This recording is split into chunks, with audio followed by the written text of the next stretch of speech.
দোয়া কবুলের 5টা শর্ত, এই কথা বলে আজকের আলোচনা শেষ। এই যারা বলেন দোয়া কবুল হয় না, দেখেন নিজেদের সাথে মিলে কিনা। এই 5টা শর্ত যদি পাওয়া যায়, মুহূর্তেই আপনার দোয়া আরশে যে নক করবে। 1 নাম্বার শর্ত আকলুল হালাল, হালাল খাওয়া। কি খাওয়া? আমরা দুইটাই খাই,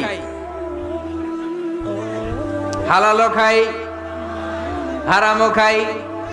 বেশি খাই কোনটা? হ্যাঁ, কি খান?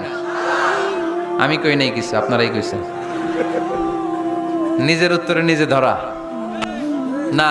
হারাম খেলে তো দোয়া কবুল হয় না। লা ইয়াদখুলুল জান্নাতা জাসাদুন গুযিয়া বিল হারাম।